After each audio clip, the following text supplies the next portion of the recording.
আসসালামু আলাইকুম এভরিওয়ান, কি অবস্থা, কেমন আছো তোমরা? আশা করি সকলেই অনেক ভালো আছো। তোমাদের দোয়া এবং ভালোবাসায় আমিও অনেকটাই ভালো আছি। তো তোমাদের ভাইদের চোখের মনি গল্পের 12 নম্বর আর 13 নম্বর পর্ব নিয়ে হাজির হয়ে গেলাম। তো চলো বেশি কথা না বলে করি দেরি, চলো আজকের গল্প শুরু করি। সারা কনসার্টে হইচই পড়ে গেল। উষার 4 ভাইয়ের তো পাগলের মতো অবস্থা। উষাকে খুঁজে পাওয়া যাচ্ছে না। এই খবরটা চারিদিকে ছড়িয়ে পড়তে দেরি হলো, কিন্তু উষাকে খুঁজতে দেরি হলো না। সারা কনসার্টে তন্ন তন্ন করে খুঁজেও উষাকে কোথাও পাওয়া গেল না। তখন তারা 4 ভাই আশেপাশে খোঁজ লাগাতে শুরু করে দিল। আদিল ফোনে ওর আন্ডারের অফিসারদের সাথে কথা বলছে। আদিল বলল, এনি কোস্ট আমার বোনকে আমার সামনে দেখতে চাই। কোথায় আছে, কিভাবে আছে তা আমি জানি না। আমার বোনকে জীবিত ও সুস্থ দেখতে চাই। সকল ফোর্স লাগিয়ে দাও। 24 ঘন্টার মধ্যে আমি আমার বোনকে আমার চোখের সামনে দেখতে চাই। আমি বারবার বলছি, যদি তোমরা তা না করতে পারো তাহলে তোমাদের চাকরি থেকে আমি বাদ দিয়ে দিব। কান খুলে কথাটা শুনে রাখো। ওপাশ থেকে বলল, আপনি চিন্তা করবেন না, আমরা পুরো ফোর্স লাগিয়ে দিয়েছি। আপনার বোনকে আমরা উদ্ধার করবই করব। আদিল বলল, শুধু উদ্ধার করলেই হবে না, আমার বোনকে সুস্থ সালামত পৌঁছে দিতে হবে। ওর গায়ে যদি একটা আচরও পড়ে তাহলে কি করব তা তো বলে দিয়েছি। ওপাশ থেকে বলল, ওকে স্যার, আমরা আমাদের যথাসাধ্য চেষ্টা করব। আমরা অবশ্যই তাকে উদ্ধার করতে সক্ষম হব। আদিল বলল, সক্ষম তো হতেই হবে, নইলে আপনারা বরখাস্ত। কথাটা মাথায় রেখে তারপর কাজে লেগে পড়ুন। ফোন রেখে আদিল চিন্তায় পড়ে গেল। তাদের বোন তো না বলে কোথাও যায় না, নিশ্চয়ই বোনকে কেউ কিডন্যাপ করেছে। ঈশান রেগে চিৎকার করে পুরো কনসার্ট মাথায় তুলে ফেললো। এখন ওর বন্ধু বান্ধবকে কল করে বোনকে খোঁজার জন্য লাগিয়ে দিয়েছে। ঈশান বলল, আমি কিচ্ছু জানি না। আমার বোনকে যদি তোরা খুঁজে বের করতে না পারিস তাহলে এক এক করে তোদের কপালে শুট করব আমি। যেখান থেকে পারিস আমার বোনকে খুঁজে নিয়ে আয়। আমার বোনের যদি কিছু হয় তাহলে আমরা 4 ভাই বাঁচবো না।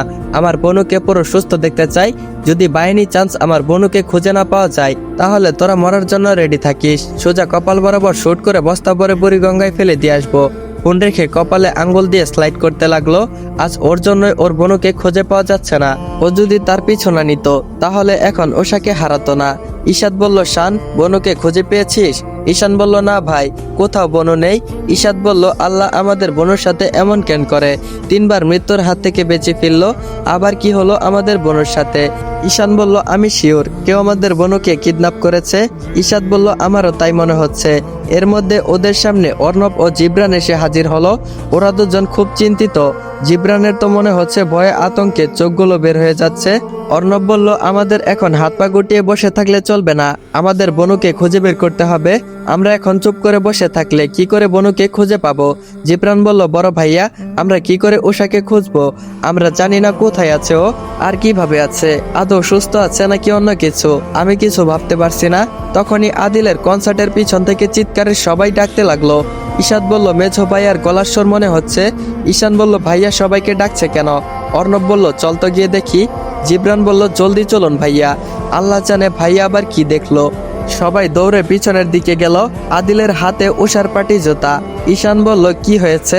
অর্ণব বলল, এমন চেঁচামেচি করছিস কেন? জিবরান বলল, ভাইয়া উষার কি কোনো খোঁজ পাওয়া গেছে? ঈশাদ বলল, ভাইয়া কথা বলছো না কেন তুমি? আদিল বলল, আমাদের বোনের জুতা, আর দেখ পিছনের রাস্তায় গাড়ির টায়ারের চিহ্ন। অর্ণব বলল, মানে?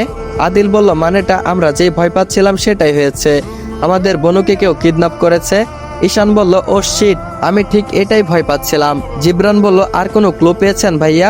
আদিল বলল, কিডন্যাপাররা সম্ভবত ওই দিকের কাদামাটি পেরিয়ে এসেছে। ওই দেখ কাদা সহ জুতার ছাপ। জলদি চলো গিয়ে দেখি গাড়িটা কোন দিকে গিয়েছে, আর রাস্তায় যদি কোনো ক্লু পাওয়া যায়। 4 ভাই জিবরান ও অর্ণব বলল, জলদি চলো গিয়ে দেখি গাড়িটা কোন জায়গায় গিয়েছে, আর রাস্তায় যদি কোনো ক্লু পেয়ে যায়। 4 ভাই ও জিবরান কাঁচা রাস্তার দিকে ছুটলো। যদি কোনো ক্লু পাওয়া যায় তাহলে বোনকে খুঁজে পেতে সহজ হবে। অর্ণব বলল, জলদি চলো গিয়ে দেখি গাড়িটা কোন দিকে গিয়েছে, আর রাস্তায় যদি কোনো ক্লু পেয়ে যায় তাহলে 4 ভাই আর জিবরান একসাথে দৌড় দিল। অর্ণব বলল, জলদি চলো গিয়ে দেখি গাড়িটা কোন দিকে গিয়েছে, আর যদি রাস্তায় কোনো ক্লু পেয়ে যায়। 4 ভাই আর জিবরান কাঁচা রাস্তার দিকে ছুটলো। যদি কোনো ক্লু পেয়ে যায় তাহলে বনুকে খুঁজতে সুবিধা হবে, অনেক সহজ হবে। উষা কিডন্যাপ হয়েছে কতটা তড়িৎ বেগে সারা কনসার্টে ছেয়ে গেল, পাশাপাশি সারা জায়গায়। নিউ ইয়র্কে মাশফি কফির মগে চুমুক দিয়ে ল্যাম্পপোস্টের দিকে মনোযোগ দিল। মাথাটা আজ বড্ড বেশি ধরেছে। কত শত চিন্তা ওর মাঝে ঘিরে দাঁড়িয়েছে। ওর বিশ্বাসই হচ্ছে না মির্জারা কারো ক্ষতি করতে পারে। এখন ওর পুরোপুরি বিশ্বাস হয়ে গিয়েছে যে মির্জারা কারো কোনো ক্ষতি করতে পারে না। কারণ এই কয়দিনে মির্জাদের ব্যাগ রেকর্ড চেক করে দেখলো কোনো খারাপ কিছু খুঁজে পায়নি, বরং ভালো হ্যাবিট পেয়েছে। তাই তাদের সন্দেহটা আরো জোরালো হয়েছে যে সবকিছুর পিছনে বড় কোনো মাস্টারমাইন্ড আছে। তাকে খুঁজে পেলেই বোনের মৃত্যুর রহস্য খুঁজে পাবে সে। রুমে ঝিকু প্রবেশ করলো তখন। ঝিকু বলল, বস আপনাকে মনে হচ্ছে খুব চিন্তিত। মাসপি বলল, আমার মাথা কাজ করছে না ঝিকু, আমি বুঝতেই পারছি না এর পিছনে কে আছে। ঝিকু বলল, বস হাল ছেড়ে দিলে চলবে না, আপনাকে ম্যামের মৃত্যুর রহস্য খুঁজে বের করতেই হবে। মাসপি বলল, ঝিকু আজ নিজেকে বড় অসহায় মনে হচ্ছে, আমি না জেনে কত বড় ভুল করতে যাচ্ছিলাম। আল্লাহ তোমার চিন্তা দ্বারাই আমার বদলে দিল। গত 2 বার যখন আমি ওকে মারতে চেয়েছিলাম, যদি উষা মারা যেত তাহলে কখনোই আমি নিজেকে ক্ষমা করতে পারতাম না। ঝিকু বলল, বস আপনি কি উষাকে 2 বার মারতে চেয়েছিলেন? মাসপি বলল, কেন? ঝিকু বলল, কোথায় কোথায় যদি একটু খুলে বলতেন। মাসপি বলল, ট্র্যাক অ্যাক্সিডেন্ট করে এবং নিলয় ও রোহানকে পাঠিয়ে। ঝিকু বলল, তাহলে বস উষাকে হসপিটালে অক্সিজেন মাস্ক খুলে মারতে কে পাঠিয়েছিল? বস ওইটা কি আপনি আপনার লোক পাঠিয়ে করেছিলেন?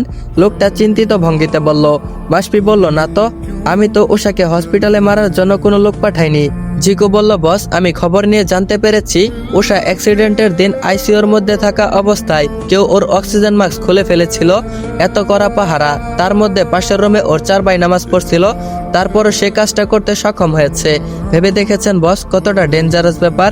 মাসপি বলল, এবার আমি পুরোপুরি শিওর হলাম কেউ আমার ও মির্জাদের সাথে লেগেছে।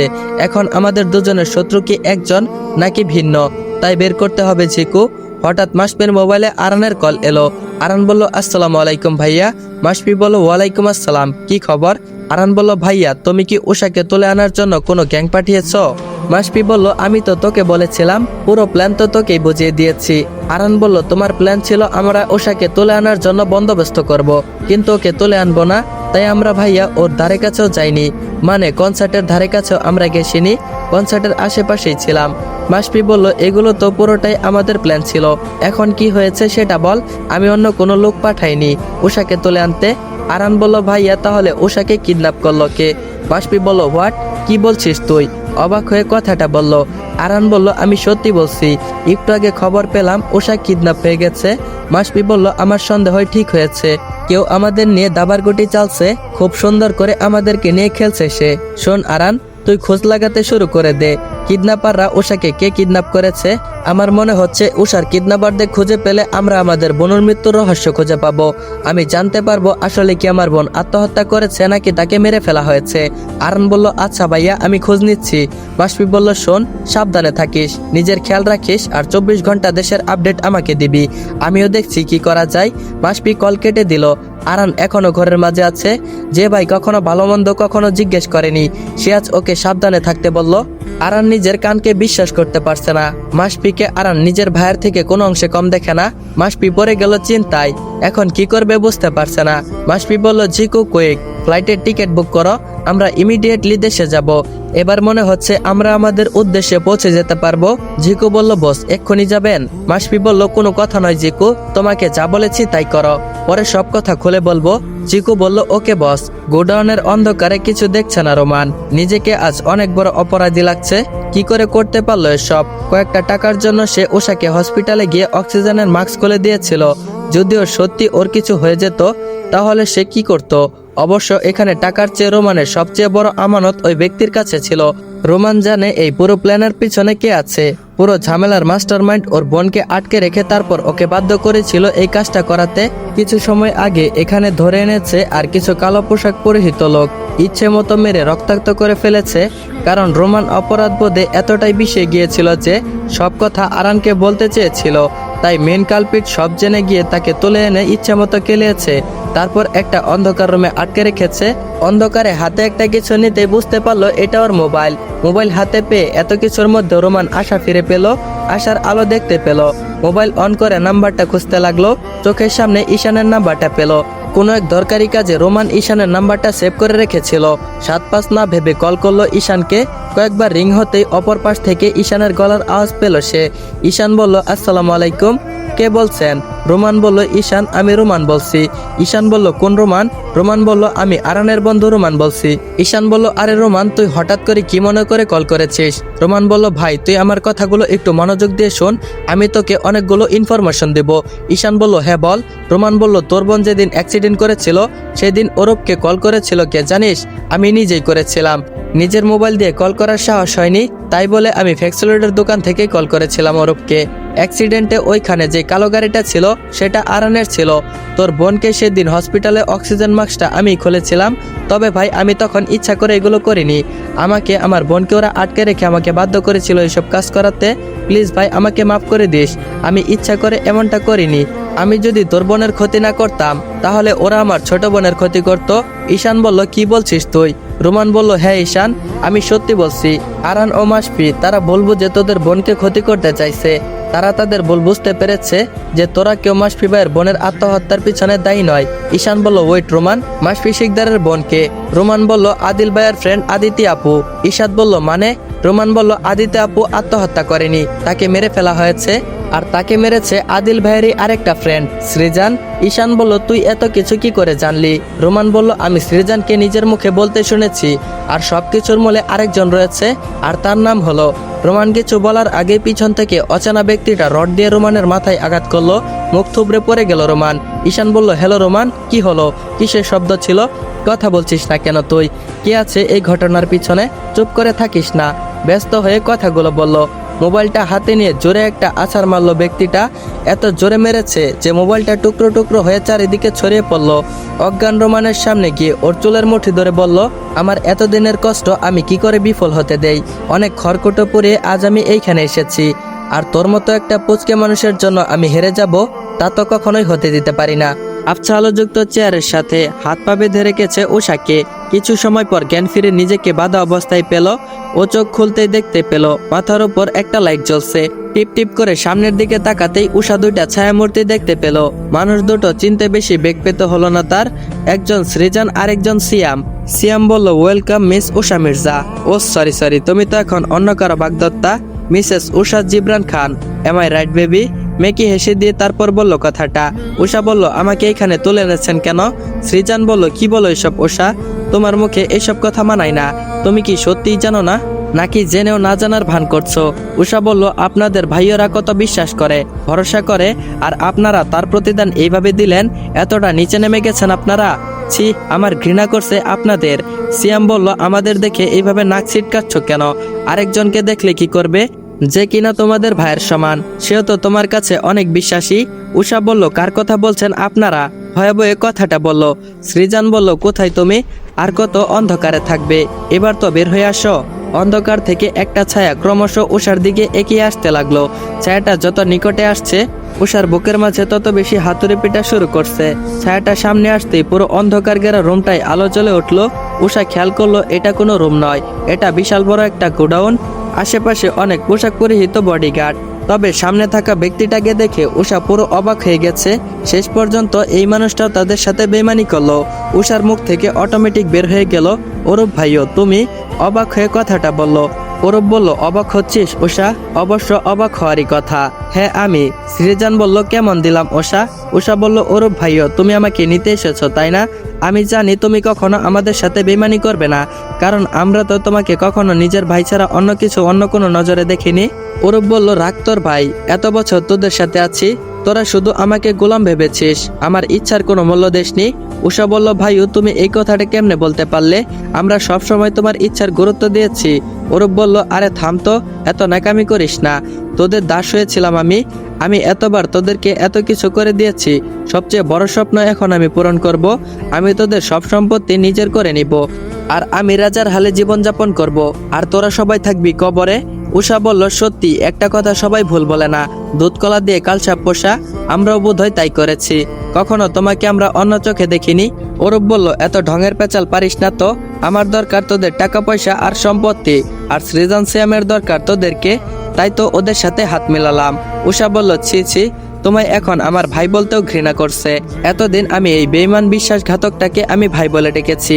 ওরূপ উষার কথা শুনে রাগে কপালে রক ফুলে উঠল। সামনে এসে উষার গলা চেপে ধরল। অরূপ বলল, তোকে আমি বলেছি আমাকে ভাই বলে ডাকতে? আমার কোনো বোন ছিল না, আর আমি তোকে কখনো বোন হিসাবে মানি না, আর কখনো মানবো না। উষা চোখ মুখ লাল হয়ে যেতে লাগলো। সৃজন সিয়াম এসে অরূপের হাত ধরলো। উষা কাশতে লাগলো, ব্যথায় চোখ দিয়ে পানি পড়ছে। শরীরের ব্যথার থেকে বর্তমানে ব্যথায় বেশি কষ্ট দিচ্ছে মনের ব্যথা। যে অরূপ কখনো উষার গায়ে একটা আঁচল লাগতে দেয়নি, সে নিজেই আজ ওর গলা চেপে ধরেছে।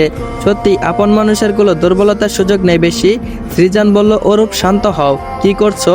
ওর ভাইয়ারা আসার আগ মুহূর্ত পর্যন্ত ওকে বাঁচিয়ে রাখতে হবে। অরূপ বলল, ওর কত বড় সাহস আমায় এত বড় কথা বলে, ছাড়ো আমায়, আমি ওকে মেরেই ফেলবো। সিয়াম বলল, শান্ত হও তুমি, আমাদের মেন মাস্টার মাইন্ড কিন্তু জানলে খুব রাগ দেখাবে, সে কিন্তু আমাদের পারমিশন দেয়নি এসবের। অরূপ বলল, তাকে তো আমি দেখিনি, কে সে? অবাক হয়ে কথাটা বলল। সৃজন বলল, সময় হলেই দেখতে পাবে, সে আমাদের কালো ধান্দার বিজনেস পার্টনার। সৃজন ও সিয়ামের মনে এতক্ষণ অরূপকে নিয়ে সন্দেহ থাকলেও এখন পুরোপুরি কেটে গেছে। ওরা ভেবেছিল অরূপকে মির্জারা পাঠিয়েছে, কিন্তু অরূপের কাণ্ড দেখে এখন ওরা পুরোপুরি বিশ্বাস করে ফেলেছে। সৃজন অরূপকে নিয়ে হঠাৎ মির্জাদের বিপক্ষে কেনে এলো, সেটাই জিজ্ঞাসা করলো। অরূপ বলল, আমার লোভ হলো মির্জাদের সম্পত্তির উপর, আমার যে কোনো মূল্যে ওদের সম্পত্তি চাই। সিয়াম বলল, কিন্তু তুমি তো ওদের অনেক বিশ্বস্ত।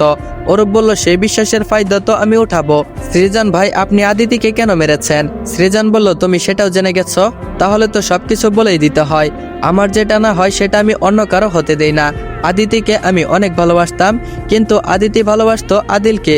অবশ্য আদিল আদিতিকে শুধু ফ্রেন্ড হিসাবেই দেখতো, কিন্তু আদিতি আমার কালো ধান্দার ব্যাপারে অনেক কিছু জেনে গিয়েছিল, যার কারণে না চাইলেও আমাকে আদিতিকে মেরে ফেলতে হয়েছে।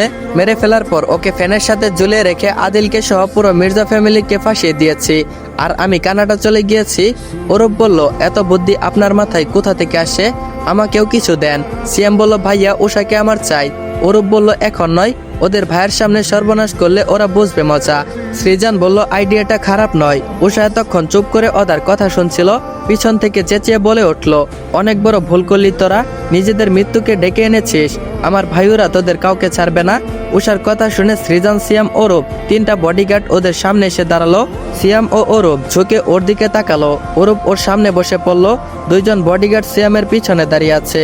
উষার বাম পাশে আরেকজন বডিগার্ড বসে পড়লো। এতগুলো মানুষকে একসাথে ওর সামনে দেখে উষা ভয় পেয়ে মাথা নিচু করে ফেললো। ভিতরে ভিতরে উষা ভীষণ ভয় পাচ্ছে আর আল্লাহকে স্মরণ করছে। এর মধ্যে একদিন কেটে গেছে, কিন্তু উষার কোনো খবর পাওয়া যায়নি। সব ভাইদের দম বের হয়ে যাওয়ার উপক্রম হয়েছে। চারজনের দিকে তাকানো যায় না, চোখ মুখ ফোলা ফোলা, কান্না করতে করতে নাক ডগা চোখ লাল হয়ে আছে। সোফায় এলোমেলো হয়ে বসে আছে অর্ণব, দুই হাত গুজে দাঁড়িয়ে আছে ঈশান। ঈশান ফ্লোরে দুই পা ছড়িয়ে মাথায় হাত দিয়ে বসে আছে। আদিল থাই গ্লাসে এক হাত রেখে আরেক হাতে চুল টেনে কিছু একটা গম্ভীরভাবে চিন্তা করছে। অর্ণব বলল, এইভাবে বসে থাকলে কখনোই আমরা বোনকে খুঁজে পাবো না। ঈশান বলল, কোথাও কি খুঁজতে বাকি রেখেছি? ঈশাদ বলল, আমার মাথায় কিছুই ঢুকছে না, কে করেছে এই কাজটা? তাকে হাতে পেলে 14 শিকের ভাত খাওয়াবো, নইলে আমার নামও ঈশাদ মির্জা নয়। আদিল বলল, কয়েকদিন ধরেই আমার মনটা ডাকছিল, মনটা বলছিল কোনো বিপদ ঘটবে, তখন ততটা পাত্তা দেইনি, কিন্তু মনের কথাটাই সত্যি হলো। ঈশান বলল, একবার জানতে পারি কে করেছে এই কাজটা, তাকে যে আমি কি করব আমি নিজেও জানি না। ইচ্ছা করছে নিজের মাথার চুল নিজেই ছিঁড়ে ফেলি। আজ যা হয়েছে সব আমার জন্য হলো। আমি যদি তখন বনুর পিছু না নিতাম, তাহলে ওরা বনুকে তুলে নিতে পারতো না। কথাটা বলেই ঈশান তারপর সামনে থাকা টি টেবিলের মধ্যে জোরে একটা ঘুষি মারলো। টেবিলের কিছু হলো বলে মনে হলো না, কিন্তু ঈশাতের হাত কেটে ফিরিকি দিয়ে রক্ত বের হলো। নুহা অনেকক্ষণ ধরে আশপাশ করছে ওদেরকে কিছু বলতে, তাই কয়েকবার ওদের সামনে গিয়ে চক্কর মেরে গেছে। এবারও চক্কর মারার সময় ঈশানের হাতের দিকে চোখ গেল। সবার সামনে দৌড়ে গিয়ে ঈশানের হাত ধরে ব্যস্ত হয়ে পড়ল। নোহা বলল, এ মা, আপনার তো হাত কেটে অনেকটা রক্ত বের হচ্ছে। ঈশান বলল, ও কিছু হয়নি। নোহা বলল, অনেকখানি কেটে গেছে। আর উনি বলে, কিছুই হয়নি, আপনি একটু বসুন, আমি ফার্স্ট এড বক্সটা নিয়ে আসি।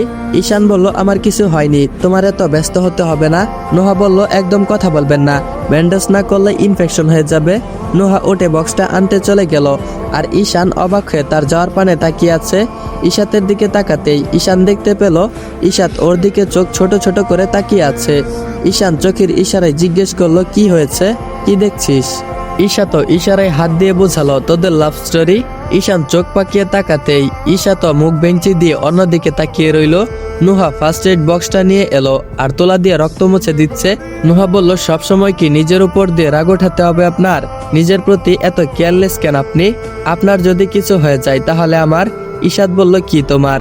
নোহা বলল কিছু না তো। আমতা আমতা করে কথাটা বলল। ঈশান বলল তুমি বলতে চেয়েছিলে কি যেন? নোহা বলল হাতটা নাড়িয়েন না তো, আমার কাজ করতে দিন আমাকে। কথা পাল্টে কথাটা বলল। ঈশান বলল তুমি কথা ঘোরালে কেন? কিছু বলতে গিয়ে থেমে গেলে কেন? নোহা বলল আমি কোনো কথা পাল্টাইনি, চুপ করে বসে থাকুন, এত নড়াচড়া করেন কেন আপনি? নোহা ব্যান্ডেজ করে দিচ্ছে আর ঈশান 2 হাঁটু মুড়ে তারপর বসে এক গালে হাত দিয়ে মনোযোগ সহকারে নোহাকে দেখছে। নোহার কপালে বেবি চুলগুলো বড্ড জ্বালাচ্ছে। নোহা মাথা নিচু করে ব্যান্ডেজ করছে।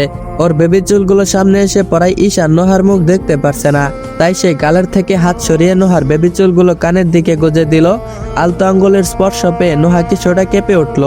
অন্যদিকে ঈশাদ ওর কাহিনী দেখে মিটিমিটি হাসছে। ঈশাদ বলল আমার তারও পাগলেটা যে কি করছে কে জানে, পার্টির পর তো ওর সাথে কথাও হয়নি, এত অবহেলা করি তারপরও ওর আমাকেই চাই। আমারও কি হয় আমি নিজেও বলতে পারি না। তারিন সামলে থাকলে দূর দূর করে তাড়িয়ে দেই, কিন্তু দূরে থাকলে অনেক মিস করি। মনে মনে কত যুগ ধরে যেন ওর সাথে দেখা হচ্ছে না এমন মনে হয়। তবে এটা সত্যি রে তারও, খুব ভালোবাসি তোকে, আমাকে ছেড়ে যাওয়ার কথা বলেও ভাবিস না, জানে মেরে ফেলবো। মনে মনে কথাটা বলল। নোহা ব্যান্ডেজ শেষ করে ভয়ে ভয়ে অর্ণবের সামনে গেল। কি করে বলবে কথাটা ভাবছে। সবাই যে পরিস্থিতিতে আছে এখন বললে না ওর সাথে আবার রাগারাগি করে। অর্ণব ব্যাপারটা খেয়াল করলো। অর্ণব বলল কিছু বলবে? নোহা বলল আমতা আমতা করে কথা বলল। হ্যাঁ বলবো। অর্ণব বলল ভয় পাচ্ছ কেন তুমি? যা বলার নির্ভয়ে বলো। নোহা বলল ভাইও গতকাল থেকে কেউ একটা দানা পানি মুখে দেননি, দয়া করে একটু কিছু মুখে দেন, নয়তো শরীর খারাপ করবে, আর শরীর খারাপ করলে অসুস্থ হয়ে থাকলে বনুকে খুঁজতে সমস্যা হবে। অর্ণব শান্ত চাহনিতে ওর দিকে তাকিয়ে আছে। মেয়েটা ওদের সব দিক খেয়াল রাখে না। ঈশান নিজের জন্য পারফেক্ট জীবন সঙ্গী খুঁজে নিয়েছে। যদিও ঈশান ওকে কিছুই বলেনি, তবে ছোট ভাইয়ের যে নোহাকে পছন্দ সেটা অর্ণব জানে। তাছাড়া একটু আগে ওদের দুজনের ব্যাপারটা অর্ণবের চোখ এড়ায়নি। অর্ণব বলল তোমাদের ভাবতে হবে না বোন, আমরা আমাদের বনুকে খুঁজে নেওয়া পর্যন্ত আমরা মুখে কিছুই দিব না, তোমরা খেয়ে নাও। নোহা বলল আপনারা না খেলে আমরাও কিছু খাবো না, কিন্তু আপনারা? অর্ণব বলল এখন আমি খাবার নিয়ে কোনো কথা বলতে চাচ্ছি না, কঠিন গলায় কথাটা বলল। নোহা বলল ঠিক আছে, আমি আর কিছুই বলবো না। জিবরান গাড়ি থেকে নেমে দৌড়ে মির্জাবাড়িতে ঢুকলো। এখন সবার আগে ওর উষার খবর জানা প্রয়োজন। যখন থেকে উষা নিখোঁজ হয়েছে তখন থেকে এখন পর্যন্ত বেচারা জিবরান চিন্তায় শেষ। জিবরান বলল ভাইয়া উষার কোনো খোঁজ পাওয়া গেছে? আদিল বলল না জিবরান। জিবরান বলল জলজন্ত মানুষ উধাও হয়ে গেল, আর আমরা ওকে খুঁজে পাচ্ছি না। কে করতে পারে ওকে কিডন্যাপ? আপনাদের কোনো পারিবারিক শত্রু যে আপনাদের ক্ষতি করতে চায়? অর্ণব বলল। ঈশান্ত বলল আরানের বন্ধু রোমান উষাকে কিডন্যাপ হওয়ার পর কল করেছিল, তখন রোমান জানিয়েছে এর আগে পরপর 2 বার মাসপি শিকদার আমাদের বোনের ক্ষতি করতে চেয়েছে, কিন্তু এইবার মাসপি শিকদার কিছুই করেনি, আমাদেরকে নিয়ে গেম খেলছে অন্য কেউ।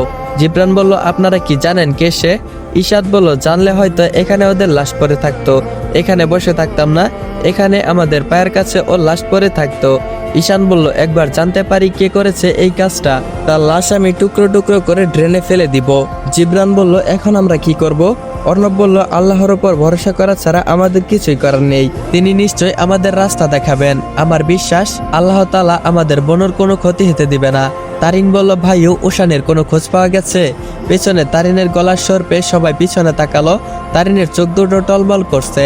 সারা রাত উষার চিন্তায় একটুও ঘুমাতে পারেনি। ওর বেস্ট বলে কথা, উষার চিন্তায় তারিনের অবস্থা খারাপ, তাই ওর খবর নিতে না এসে পারল না। ঈশান বলল তুই এইখানে? তারিন বলল বলো না ভাইও, উষানি বেবির খবর পাওয়া গেছে কিনা, কোথায় আছে, কেমন আছে, ওর কিছু হয়নি তো? তোমরা কথা বলছো না কেন? অর্ণব বলল বোনের কোনো খোঁজ খবর পাওয়া যায়নি। তারিন বলল তোমরা এতগুলো মানুষ থাকতে উষানির কোনো খোঁজ খবর নিতে পারলে না? তারিন ধপ করে সোফায় বসে পড়ল। চোখ দুটো থেকে 2 ফোঁটা পানি ঝরে পড়ল। স্থির দৃষ্টিতে তাকিয়ে আছে সামনের দিকে। এই মুহূর্তে ওর নিজেকে খুব একা মনে হচ্ছে। ঈশাদ কেন জানি তারিনের এই রূপটা মেনে নিতে পারছে না।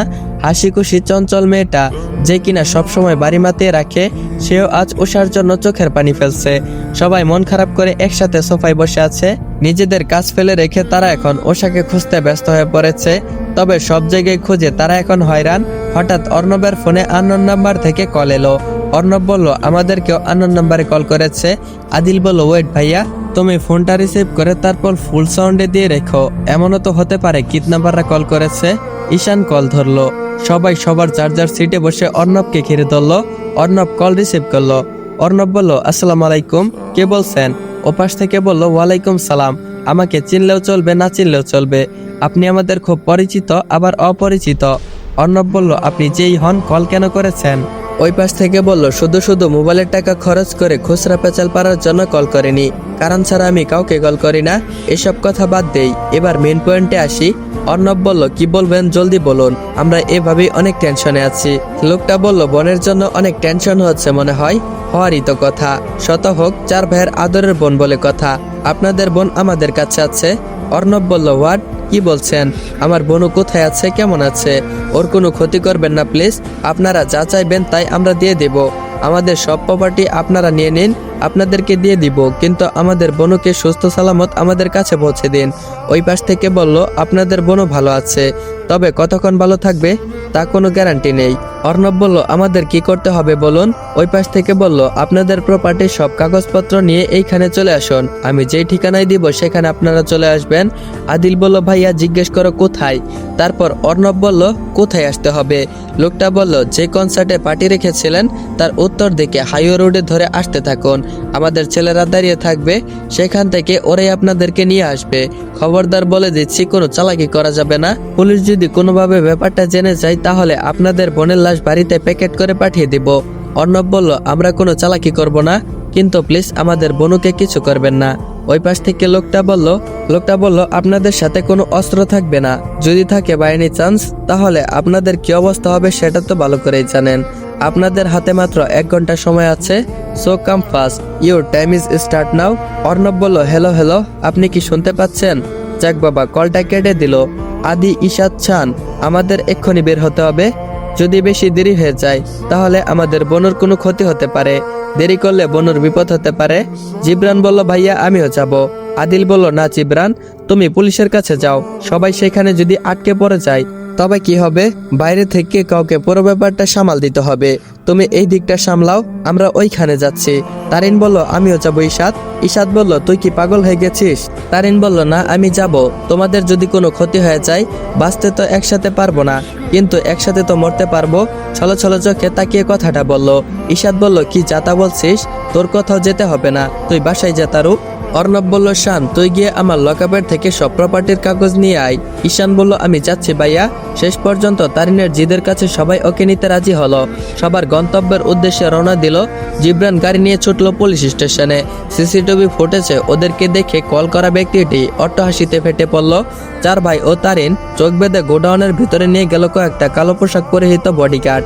গোডাউনের ভিতরে এসে চোখ খুলে দিল। আদিল বলল, আমাদের বোন কোথায়? অর্ণব বলল, তোমরা কথা বলছো না কেন? ইশাদ বলল, পুরো গোডাউন অন্ধকার কেন? তারিন বলল, ইশাদ আমার না খুব ভয় করছে, ওরা ওশানির সাথে কোনো খারাপ কিছু করেনি তো? ইশাদ বলল, আল্লাহর উপর ভরসা রাখ, দেখবি সবকিছু ঠিক হয়ে যাবে। তখন অন্ধকার থেকে কেউ বলে উঠল, ওয়েলকাম আওয়ার এরিয়া। ঈশান বলল, কে আপনি? অন্ধকারে নিজেকে লুকিয়ে রেখেছেন কেন? সাহস থাকলে সামনে আসুন। ঈশান কথাটা বলার সাথে সাথে পুরো গোডাউনে আলো জ্বলে উঠল। সৃজন ও সিয়াম 4 ভাইয়ের সামনে এলো। ওদের দুজনকে দেখে 4 ভাইয়ের চোখ দুটো যেন ছানাবড়া হয়ে গেল। আদিল বলল, সৃজন তুই? অবাক হয়ে কথাটা বলল।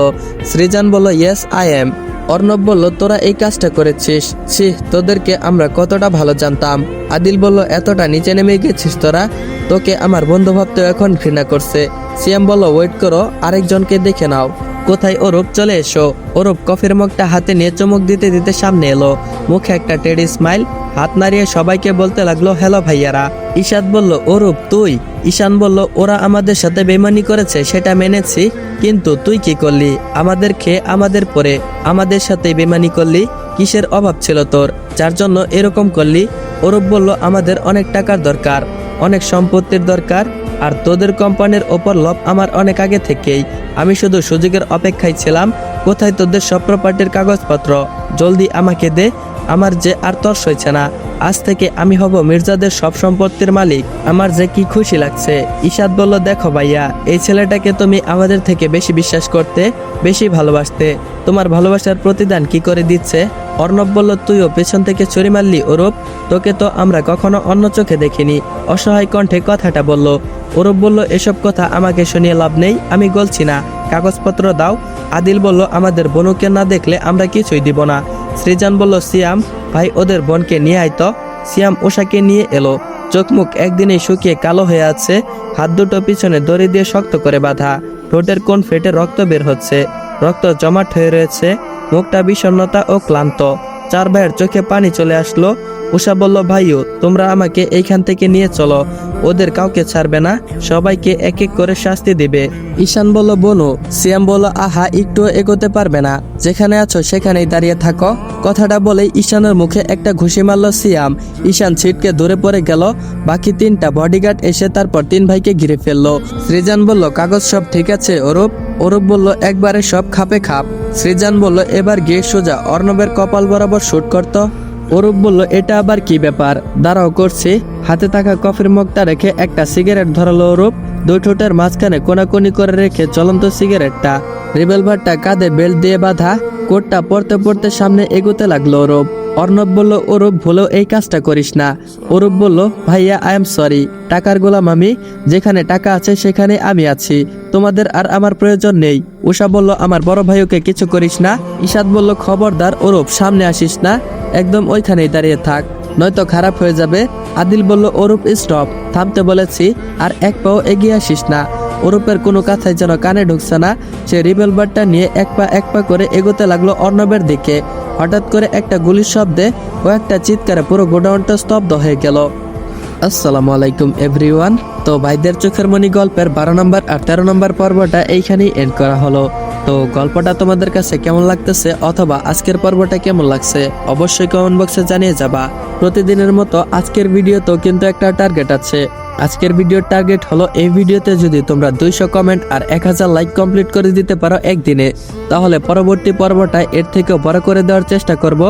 আর হ্যাঁ গাইস, তোমরা যদি সরাসরি আমার সাথে কথা বলতে চাও, তারা সকলে আমার টেলিগ্রাম চ্যানেলে জয়েন হয়ে যাও। আমার টেলিগ্রাম চ্যানেলের লিংক আমার এই ভিডিওর ডিসক্রিপশন বক্স অথবা কমেন্ট বক্সে পিন করা থাকবে। তোমরা যদি সরাসরি আমার সাথে যে কোনো বিষয়ে কথা বলতে চাও, আলোচনা করতে চাও, তাহলে সকলেই জয়েন হয়ে যাও, আমার সাথে কথা বলতে পারবে। আর হ্যাঁ গাইস, যারা যারা চ্যানেলে নতুন, এখনো চ্যানেলটা সাবস্ক্রাইব করো নাই, তারা অবশ্যই চ্যানেলটা সাবস্ক্রাইব করে বেল আইকন নোটিফিকেশনটা অন করে রাখবা, যাতে করে পরবর্তী পর্ব আসার সাথে সাথেই তোমরা দেখতে পারো। তো দেখা হচ্ছে পরবর্তী পর্বে। ততক্ষণ পর্যন্ত সবাই ভালো থাকবা, সুস্থ থাকবা। আল্লাহ হাফেজ।